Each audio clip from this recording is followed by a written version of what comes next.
আমরা তো আসলে তার চাচ্ছিলাম, এখন তো সবাই ফেসবুকে বিভিন্ন কন্টেন্ট তৈরি করে, ইউটিউবে কন্টেন্ট তৈরি করে, তারপরে টিকটক করে। আসলে এগুলা করতে গিয়ে তো দেখা গেছে তারা আমাদের সমাজের সংস্কৃতিটাকে আসলে নষ্ট করে ফেলছে।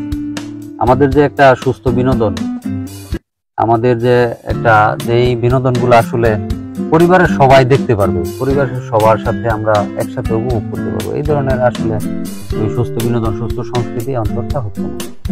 আমরাও চাচ্ছিলাম যে আসলে এরকম কিছু কন্টেন্ট তৈরি করা যায় কিনা। আপনি কি মনে করেন? আসলে তো কথাটা আসলে সুন্দর বলছেন। আমার কাছে যেটা মনে হয়, আমরা এখানে সবাই, আমি, আপনি, উনি সবাই শিক্ষক, একটা ভালো প্রতিষ্ঠানে শিক্ষকতা করতেছি। তো আমরা যদি আসলে কন্টেন্ট তৈরি করি তাহলে সেটাকে মানুষ কিভাবে নেবে? কারণ শিক্ষকদের কাজ হচ্ছে শিক্ষার্থীদেরকে শিক্ষাদান করা, তাছাড়া আর অন্যান্য মানুষদেরকে উপদেশ দেওয়া, শিক্ষাদান করা, এই জাতিকে গঠন করা। সেই ক্ষেত্রে যদি আমরা কন্টেন্টের দিকে মনোযোগী হই তাহলে এটা মানুষ কিভাবে নেবে, এটা আপনি কিভাবে দেখছেন?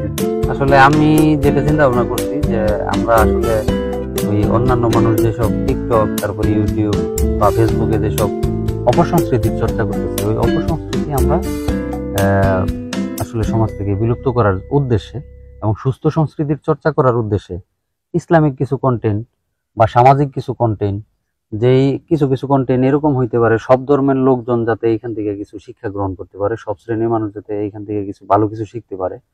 আসলে আমাদের কন্টেন্ট গুলো না শুধু পজিটিভ দিকগুলো থাকবে, আসলে আমরা সমাজের ওই বিকৃত সংস্কৃতি থেকে মানুষ যাতে ফিরে আসে, সুস্থ সংস্কৃতি চর্চা করে। সেই ক্ষেত্রে দেখা গেছে যেসব সংস্কৃতি চর্চা করলে মানুষ ভালোর দিকে ধাবিত হবে, সমাজের খারাপ দিকগুলা মানে তারা পরিহার করবে, ওই ধরনের সংস্কৃতি চালু। তাহলে আপনি বলতে চাচ্ছেন যে আমরা যেহেতু শিক্ষক, আমরা মাদ্রাসায় শিক্ষা দান করে থাকি এবং আমরা এই কন্টেন্টের মাধ্যমে পুরো জাতিকে একটা কিছু শিক্ষা দিতে চাচ্ছি, যাতে করে আমাদের পেশার সাথে আমাদের এই কন্টেন্ট ক্রিয়েটটাও সুন্দরভাবে মিলে যায় এবং সামাজিক সচেতনতা তৈরি হয়। জি, তাহলে এটা সুন্দর হবে।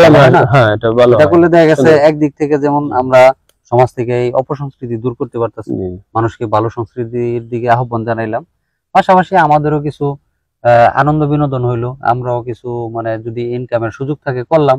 আর যদি এরকম না হয়, আমাদের উদ্দেশ্য তো মহৎ, সেই ক্ষেত্রে দেখা গেছে আমরা তো ভালো কাজ করতেছি, এই হিসেবে অন্তত সওয়াব তো পাইবো। স্যার কি বলেন আপনি? হ্যাঁ, এটা একটা অত্যন্ত ভালো উদ্যোগ, অবশ্যই আমি সমর্থন করি।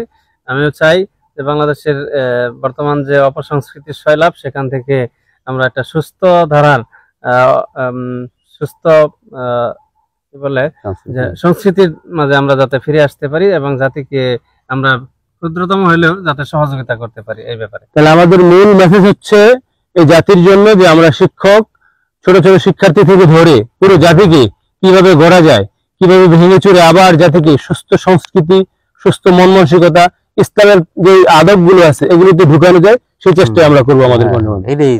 জি, ভালো। তাহলে এটা আমাদের আগামী কাল থেকে আমরা আসলে এই ধরনের একটা প্রস্তুতি নেই, যাতে আমরা একটা ভালো সংস্কৃতি মানুষকে উপহার দিতে পারি, সুস্থ সংস্কৃতি উপহার দিতে পারি।